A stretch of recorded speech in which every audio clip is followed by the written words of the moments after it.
great. That's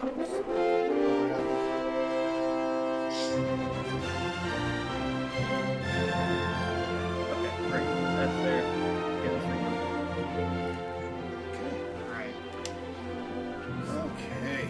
We're live. We'll just start a little late.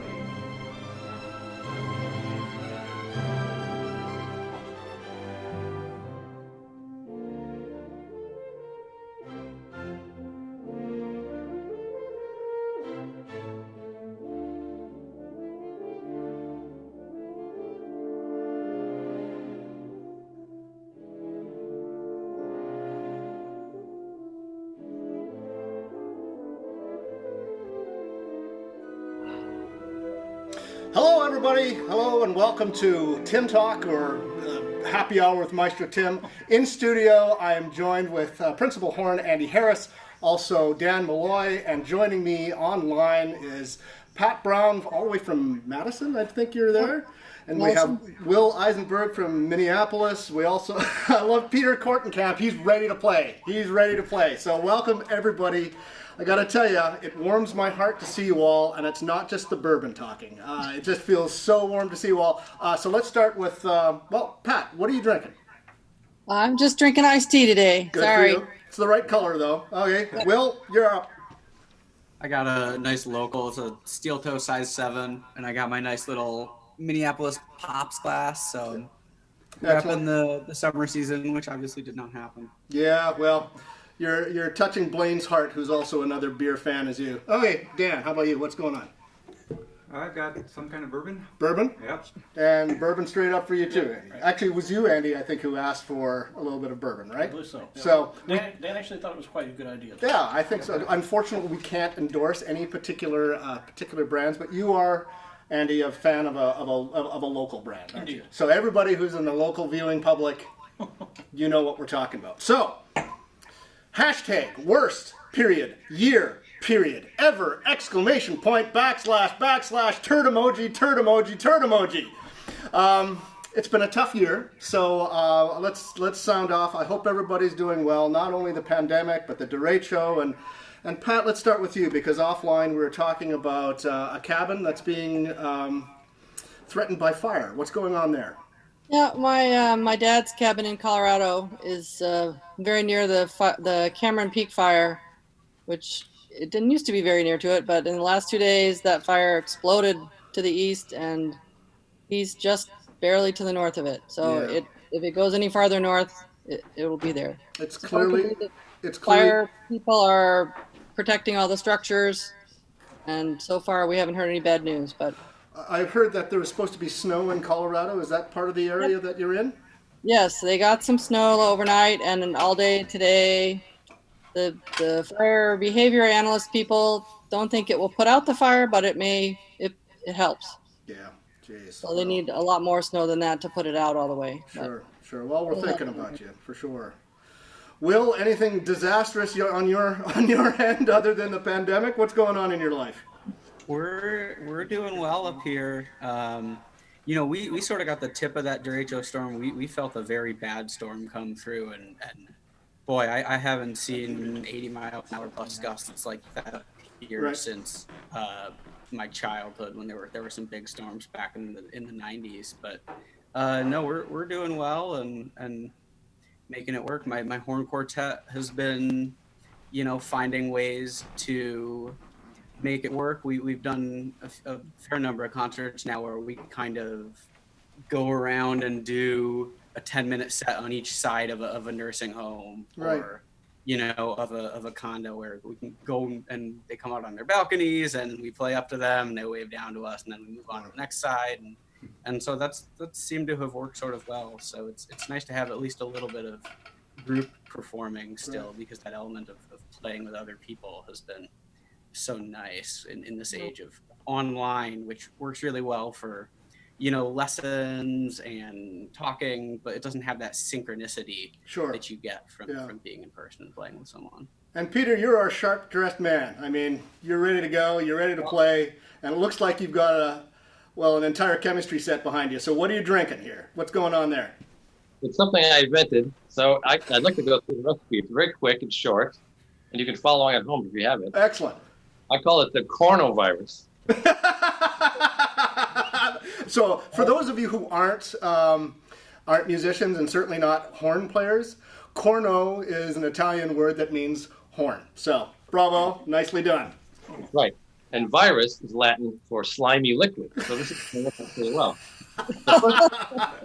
1 part gin. Put in some of that. And then the next ingredient is 2 parts of another kind of gin. I want it to be specific. Okay? And then the corno part is some condensation from your slide. Preferably the first one. If you can get it. Of course, some for my homies. And then 1 part gin. And a tiny little bit hydrochloroquine. How do you pronounce that again? I don't know. But anything, it really helps. And then finally, of course, 1 part gin. Mix it up on the rocks. If you've got rocks sitting around. Otherwise, ice works well. And to garnish, a severed thumb from a Canadian immigrant. Hey, cheers, everybody. That is just wonderful.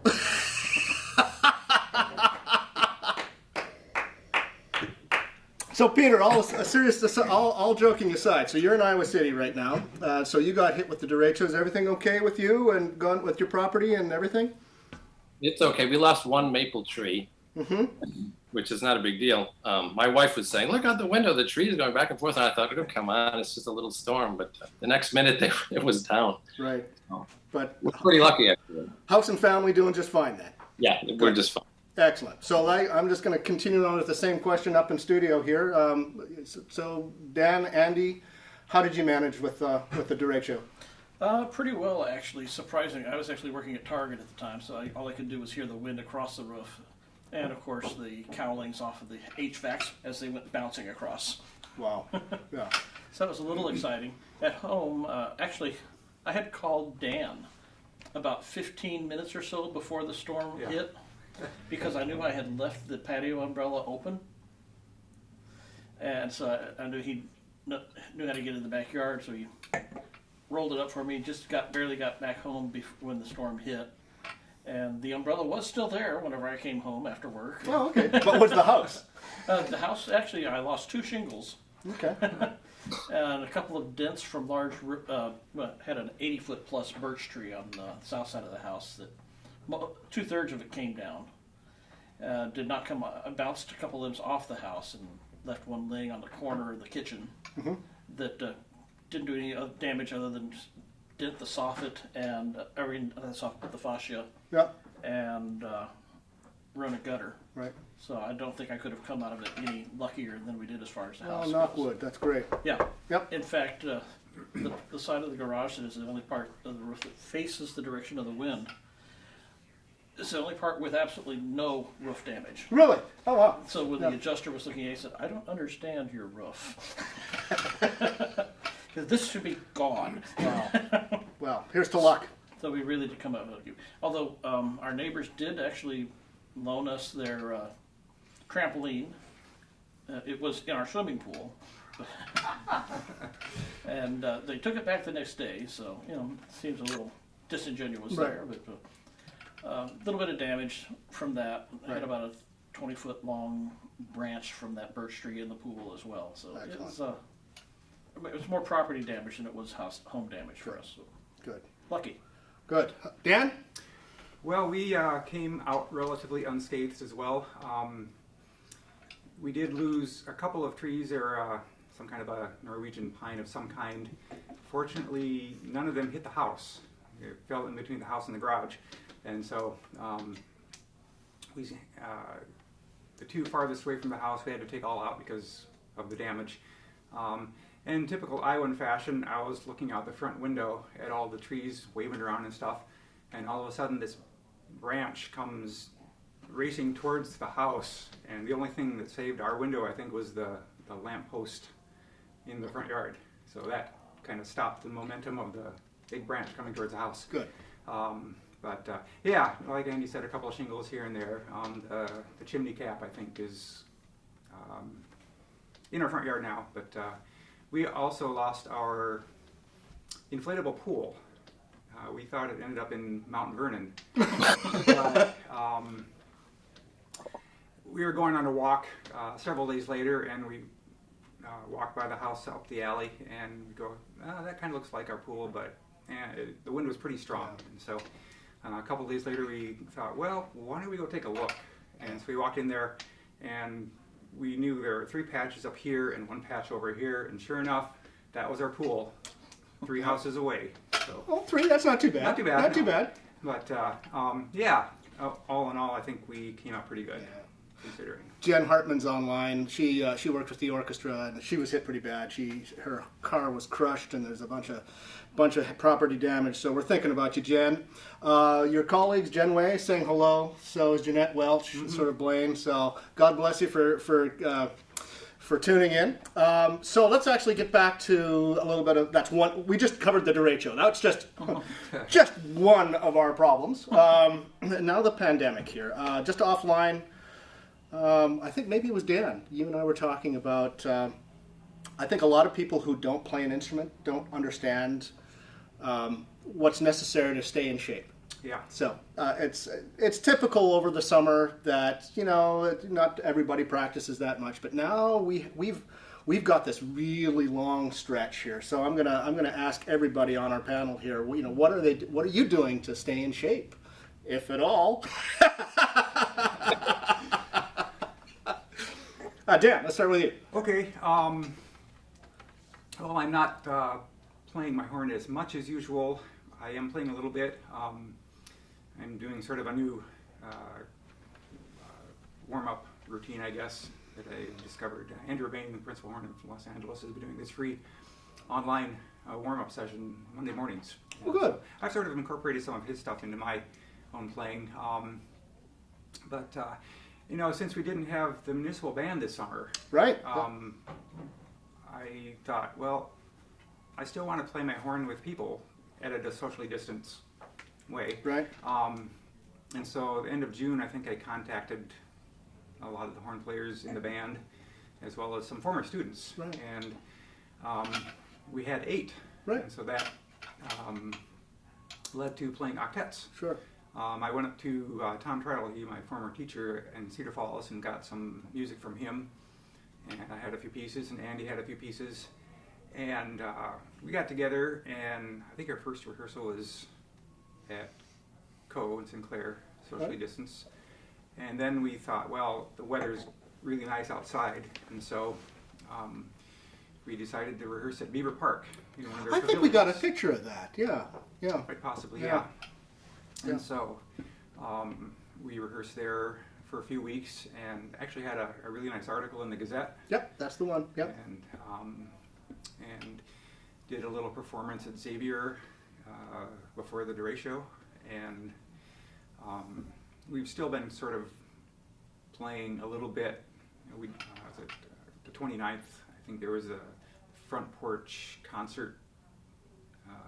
Everybody do a front porch concert, and so I got all the horns. I don't think Andy made it, but anyway, we played outside in front and had a few viewers, live viewers here and there. But yeah, like I say, it's just fun to get together and play all these horn octets that I've never really played, some Wagner, and and be able to play with people and for people. Sure. So, excellent. Will, you had mentioned your horn quartet doing something over the summer. So tell us a little bit about your project there. Will? Oh, sorry. Yeah, my internet was being funky there. Oh, no worries. So That'll happen. you had mentioned that you're working with the horn quartet. So what's going on with that project there? Yeah, so we're called the Minnesota Horn Quartet. We've been playing together for a little while. We're all freelancers from around here, and we've played with most of the professional organizations in this state over the course of our careers. But yeah, we've been doing a fair few number of concerts lately. Just kind of smaller things where we've gone to someone's backyard, and then other neighbors from the neighborhood will come and they'll be in their backyard, and so everybody will kind of come out and get a chance to hear it, but everybody also manages to, stay with their house pods and not really mingling and stuff. So, Sure. I think that's great because, from our perspective, the faster this is all over with and taken seriously, the faster we can all get back to, Sure. Amen to that. making music the way we want to. So it's really important to us when we're performing that everybody else is taking it seriously as well, and that we're not, creating unsafe environments. But yeah, like I said, a lot of playing outside of buildings, which is a new one, but I think really crucial, really important for, the people who've been in nursing homes or rest homes and really haven't had a chance to, even go outside much or see other people. Right. So people have been, really, really nice and really grateful to hear that live music. And it has given me an excuse to keep active on the horn and to be doing little projects and stuff. One of the things that I did this summer that was really fun, because we were playing for a family with young girls, so I arranged In Summer from Frozen, which is really actually a winter song, but it worked well enough to play in the summer. And that one worked really well as a quartet. I thought that was a great little melody that just worked great for horn quartet. So that was a really fun one to write. Wonderful. So I didn't know you were into the arranging thing. So yeah, not hugely, but writing for horns is something that I know how to do. So I'm much more comfortable arranging for horn quartet. Great. I've done one or two things in the past for brass quintet, but I would say, yeah, it's somewhere on the line between arrangement and transcription. I'm not much of a composer, and I'm not necessarily pushing any boundaries, but I'll look up what other people have done in transcribing arrangements of songs and then cull things from here and there and hopefully cobble together something that's interesting. That's exactly what I do when I inflict my Christmas arrangements on you. Peter, what's going on? How do you stay in shape? What are you doing right now? Pat, we'll start with you. Oh, geez. Well, I'm finding it really hard to be motivated to practice. Sure. There's nothing to practice for me. I don't have anything set up. I was kind of envying Dan's little concerts. I almost drove down to join up. Sure. On the municipal band things. No, I did a virtual horn camp earlier in the summer that is just online, and they play and you play along with it, sort of. It was the best they could do, and it was interesting to see people's lectures and talks and master classes and everything. And I looked into the Andrew Bain thing, and I just never did it. But I think they're archived now. You can probably go see them. But Right. I don't know. It's just really hard, and my roommate works from home now, so it's hard to practice while somebody's trying to do their work. And so I haven't been doing much, but I've been trying to at least stay even. Sure. Keep it even keel. Peter, what about you? Yeah, I think Pat mentioned a big thing that everybody is stuck at home, spouses, children, so it's tough to do the kind of playing you really need to do to stay in shape. But you get by. The thing I've been digging into is I have if I were on a desert island, music I'd bring with me would be the Bach cello suites. So oh really? Why? This social isolation is as close to a desert island as you can get. 6 months I've just been playing in those and working on them, and even listening to master classes of other cellists online. So I really love them, and so for me that's great. It doesn't do much for my orchestral chops, but Yeah. I'm enjoying it. No, I love the overarching point, because it's people need purpose. People just need something to be working towards, whether that's the next gig, which they're not around right now, but whatever you're working on. And Andy, again offline, we were talking about teaching.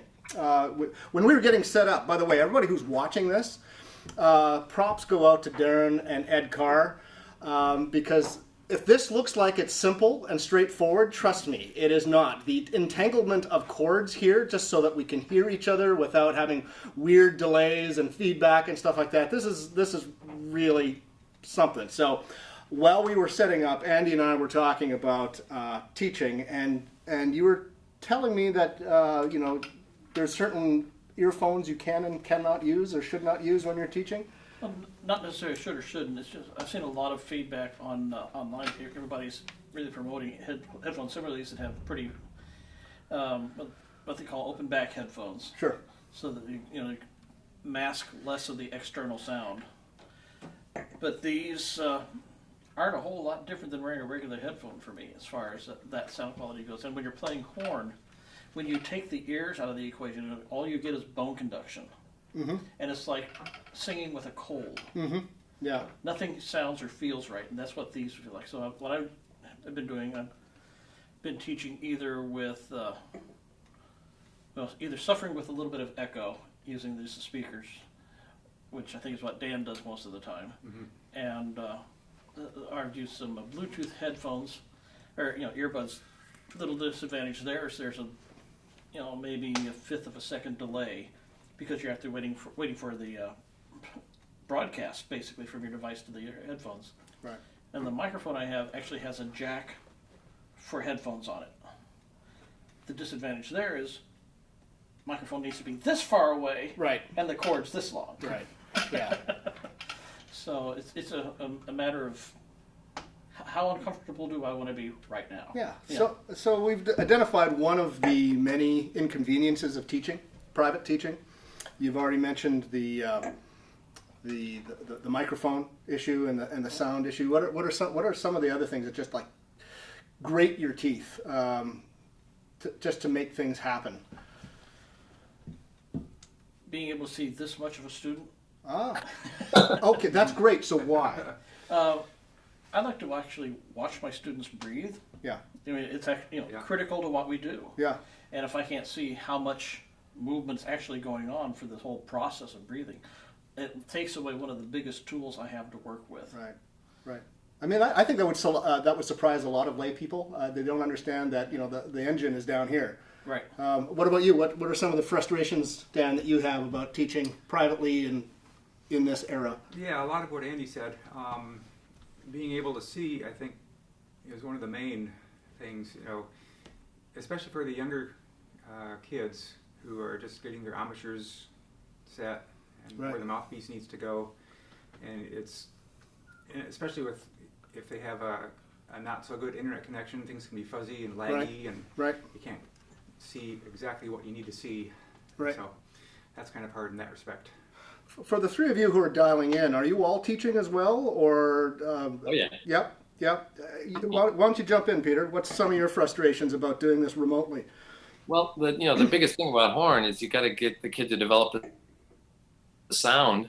I mean, that's really 90% of it. To get them to sound like a real horn player. Right. And when you can't hear the sound accurately, then there's not much you can do with that aspect. So you have to turn to things about music and maybe position, but without the feedback of hearing what they sound like, it's really tough to fix that stuff. So I try not to tinker too much. Right. Yeah. Pat, Will, how about you? Are you? Yeah, making no, it? I totally agree. I mean, I think it's hard because you want to kind of upgrade your setup and have the best audio quality possible on your end, and all that stuff is great and helpful to them to a certain extent. But if they're working off of a potato microphone, yeah, it's pretty tough to distinguish between a pinched narrow sound and just what a microphone is just doing naturally. So it doesn't necessarily change the things I say, because my advice for everyone is pretty much similar most of the time, but I always have to couch it now. And all right, now I don't know if this is the microphone or you, Yeah. but if you wanted to make the sound nicer and fuller and more round and not splitting in the high range, and again, maybe that's the microphone, not you. And then I guess the other big thing is like internet connectivity issues, because I've always we're on the end of a trunk line or something with Comcast, Xfinity, and we have a fun time dealing with them over the course of our contracts with them, trying to get things to work the way they should and stuff. And when you multiply that by however many people you're trying to connect with, then that's an added layer of difficulty. But on the other side, there's less commute time, so That's right. That's right. Also, let's like you reimburse give everybody an extra 10 minutes and say, like, it's fine, I don't have to drive all over. So. Andy said a good point, though, and also less reimbursement for that commute, unfortunately. Pat, are you teaching as well, or? I don't have any students right now, no, but I have in the past. It seems like when I've heard horns playing, like either on Zoom or just presenting things online, on Facebook or something, the horn sound kind of overwhelms whatever little microphone, your computer microphone or your iPhone microphone Sure. or Yeah. whatever you have, it overwhelms it more than some other instruments. And Sure. so some people get like good setups, like Will was saying, but a lot of the kids they're just whatever they have at home, their phone on a music stand or whatever. Yep. Yeah. They're doing the best they can, but it would be hard to really fix very much. Yeah. Hey, Christine Bellamy says hello. And Randy Reynolds, he's saying, wish he could find an online teacher. Well, we got 5 of them right here. Just let us know if you want to learn how to play the horn. I think we can hook you up. So, Pat and Peter, you both live in college towns. And what's the environment like there? Because now universities have just opened up and now there's outbreaks of COVID, starting, stopping. And what's the pulse of the communities that you're living in like right now? Pat, we'll start with you. Well, interestingly enough, just yesterday, I guess the chancellor sent out a letter, somehow requiring all the undergraduate students to keep to themselves, basically, to not go to parties and not socialize and not stay in their dorm. As if that's going to happen. Yeah. Yeah, I know, right? And we've had a spike in undergraduates. They say the faculty and graduate students aren't spiking. They're all kind of on the same campus. I'm not sure how that's working, but the undergraduates just don't want to not go to bars. They just can't seem to stay inside. So Right. We'll see. We may have to shut down. Right now they're still on campus, but most of it's virtual or a hybrid or something like that. I haven't heard from the music school about whether they're doing virtual lessons or in-person lessons. Some of the studios are big enough that you could be far enough apart. Right. But I don't know if they're doing that or not. Peter, what's it like in Iowa City right now? You asked about the pulse of the community, but I don't think there's anyone worse than me to find a pulse of the community. Actually, I don't change that much. I isolate myself socially anyway, so it's pretty much the same. What I hear in the news is that, kids are really not taking this seriously. I'm not sure I would if I was their age. Right, of course, yeah. I expect that human nature is going to take over. But I start teaching at Cornell College this week, so we'll see what happens. I have to go, with the students. We have distancing and masks and stuff, but I'm a little worried about it. Sure, yeah, rightly so. We'll see what happens. Yeah, Dan, your wife teaches. So what's on her? What's the latest there? Well, she just started going back to school, doing her teacher stuff, and they've been doing little classes and stuff just to make sure they're doing what they need to be doing. I think my daughter is going to be doing the hybrid at least for the first couple of weeks, I think. My wife is in a new, she's in one of the trailers out in front. Ooh, so, okay. That's a smaller. It's actually bigger than the room she was in. Oh, really? Okay. Yeah. So, but she's just been moving all of her stuff from one room to the other, I think, Right. and getting things organized. But it's just I think making sure they know what they need to be doing to make things successful. Right. In the teaching environment live. Right.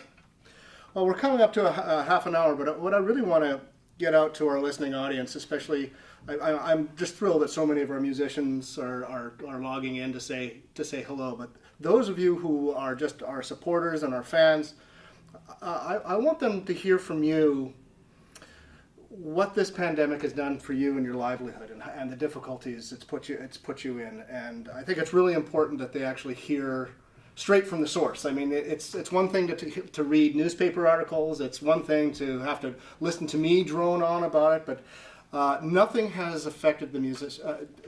The pandemic has affected you the most out of anybody in our organization and in our art form. So I was hoping that you'd address that just a little bit, and I'll just leave that open. Who wants to jump in first? I can say that my schedule hasn't changed much, although my income level has. Yeah.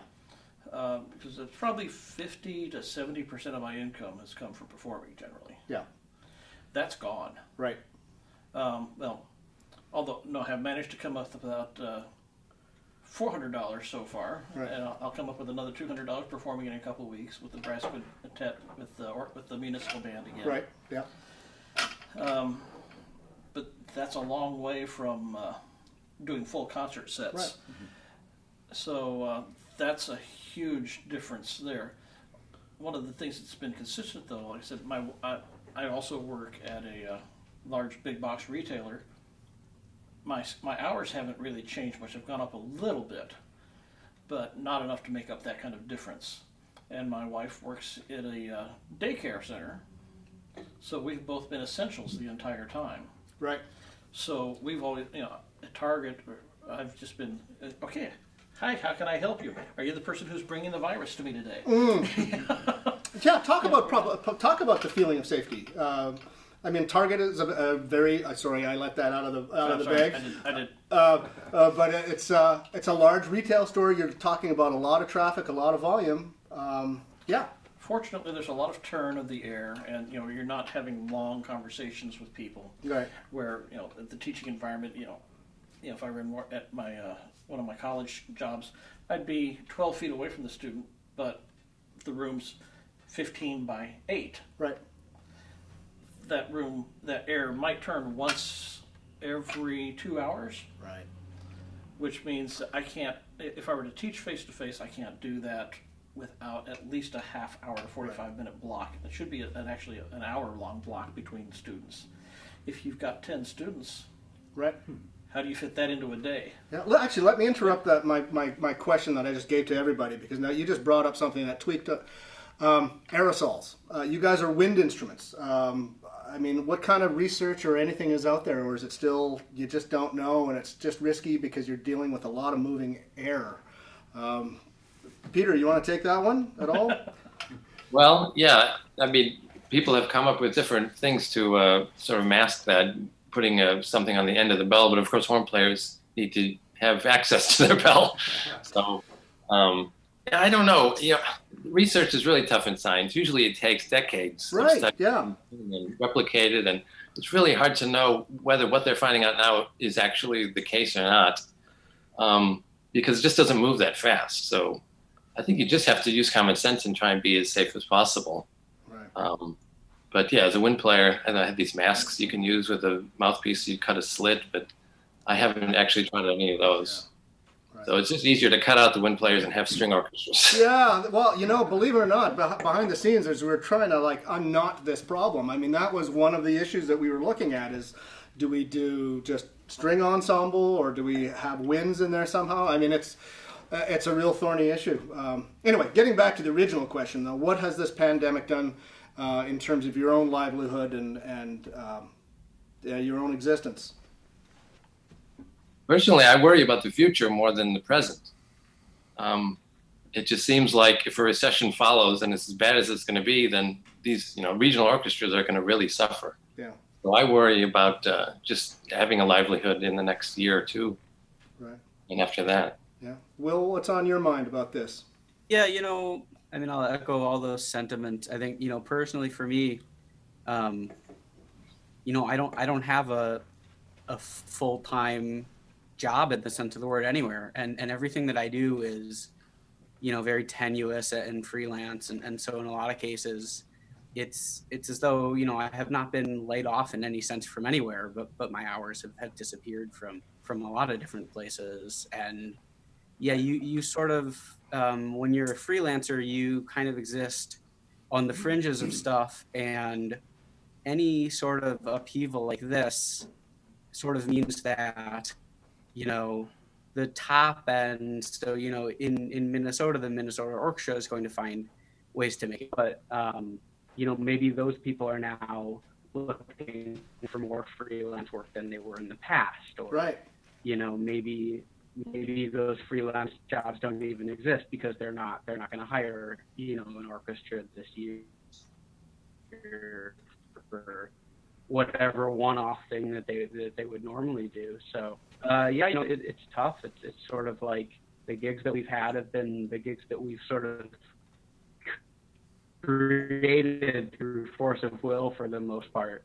It hasn't been people coming to us for the most part and asking us. It's been us going to people and saying, hey, what if what if we did this? Could we make that work? Do you have something in your budget for that? Right. And so yeah, we don't really know what the landscape's going to look like. And I think the number one concern for us is going into the winter now. And I think everybody has felt pretty comfortable in settings, playing outside, distance and spaced out, and doing that kind of stuff.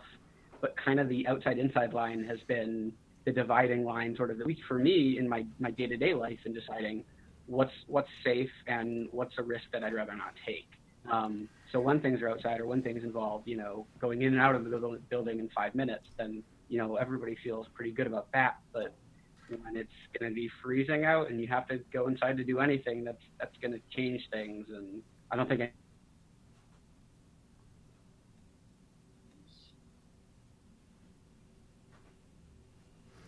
Sorry, Will, we just lost you a little bit. Your connection's breaking up on us a bit. So while your internet's catching up, Pat, what are some of your thoughts? Well, the Orchestra Iowa is my only income, so I haven't had any income for months. Right. Got the, $1,200 pandemic thing and one pandemic relief from Orchestra Iowa in May from the one concert that was canceled for me. Right. Unemployment is difficult because I live in Wisconsin and work in Iowa, and so neither one of them wants to give me unemployment. Okay, well, actually, expand on that. I mean, so many of our musicians are from out of state and across borders. So, what are some of the difficulties? You just hinted at it, but tell us more about that. Well, if you work I'm a W-2 employee for Orchestra Iowa, and my employer is Orchestra Iowa, so that's who I have to apply for in the state of where my employer is. Right. But they don't want to give unemployment away to somebody who isn't in Iowa looking for work. Understood. Now, and the looking for work requirement has just come back. So, plus we wouldn't normally have gotten anything over the summer. So Right. There's that. And so the fall's coming up, but now the work requirement where you have to go looking for work twice a week or whatever is coming back on. And I don't think I ever had a chance at the $600 thing. So Right. I've just been trying to stay home and not spend any money. Right. Yeah, I get it. I get it. I can make it until we start up again. Hopefully they'll actually start in January, but who knows, right? Right. Oh, I'm sorry to hear that. Dan, your thoughts? It's nice to have a teacher as a partner because she's got the income and that helps keep us afloat. I do have most of my students taking either online or we did start live social distance outside in the backyard. Weather permitting, it was a little bit chilly today, so we did come inside and social distance that way. But my other orchestra I think is going to be trying to do some live streaming things coming up. I'm not sure exactly what's coming up because I kind of go day by day myself. Yep. But income has been impacted across the board, I think. Yep. I got to tell you what I'm just reading again the comments that are coming up. Jillian Camwell says hello. Hey, Jill. But also a common thread that I see in everyone is how much people who love you and support you, but also how much they miss live music making. I think in our earlier topic when we were talking about teaching in the studio, and we're talking through and you're teaching through these imperfect microphones and speakers. That's really a two-dimensional picture, isn't it? And it's really the live musical experience that what makes us do what makes what we do so special, and yet that's what we can't do right now. I'm going to leave this up with any final parting thoughts that you might have. I'd love for you to just. I'm glad that everybody is safe, and that the derecho and other weather issues hasn't caused any harm. But as we've already talked about, the pandemic is really the pressing issue in people's livelihoods and people's day-to-day lives. So as we're about to sign off, any other parting ideas and thoughts that you might have, Andy? Really, the biggest thing for me is just keeping some sort of a daily goal in mind, and that's been Purpose. really, really hard to do. Right. Fortunately, now that the one big school is back in session, where I've got, like I said, I think, a total of 15 half-hour blocks to teach. Right. I at least have to stay one step ahead of them. Right. Yeah. And I've got a couple performance majors, so that makes it a little more challenging to stay ahead of them Right. sometimes, because they are going to be practicing and working every day. Right. And after a 8 or 9 hour retail day, sometimes it's a little more difficult to pick up the horn and do what I should do. Right. Yeah. Yeah. Any parting ideas and parting wisdom, Dan? Stay social distance and wear a mask. It's not that hard. God bless you. And by the way, we are 6 feet apart from each other. Peter, any parting thoughts? Parting shots? I would just say that this is not actually a severed thumb from a Canadian because Where was he from? Yeah. Which country were they really from? Right. he's chicken. But thanks for this. It's nice to have a little levity in the day. I got to tell you, you win the prize for the best dressed man. That is awesome. I miss people looking like that. And God bless. Hopefully, we'll be able to do that soon. Will, any parting ideas? Yeah, I just want to say for whoever's listening to, go look up your voter registration online, see if you're registered. If you're not registered, register to vote. And when it comes time to vote, do your research and vote all the way up and down the ballot. Do your research on local races, because you can really have an impact on your community by doing the work and figuring out where everybody actually stands on the issues. Great thought. Pat, you get the final word. Oh, I just wanted to say I miss playing with you all and seeing your happy face up on the podium and listening to all my colleagues and playing in tune with other people. That is so wonderful. Well, I miss each and every one of you, and I am just absolutely thrilled that you all said yes, that you made the time for this, and you made special cocktails. Cheers to you all one last time. Asante. Asante. And so join us next week, where my guest will be the great Branford Marsalis. Tell your friends, and this is, by the way, this whole happy hour thing is one of the many ways that we are trying to keep in touch with our audiences, because one of the concerns that I have as music director of the orchestra is, on one hand, we have to be very judicious about our financial situation, but by not playing, we are not in front of the people who love us the most. And so trying to keep our message in front of our supporters is paramount to our future. So I want to thank you all for being part of that, and we'll see you next week as I grill the great Branford Marsalis. Until then, cheers. Cheers.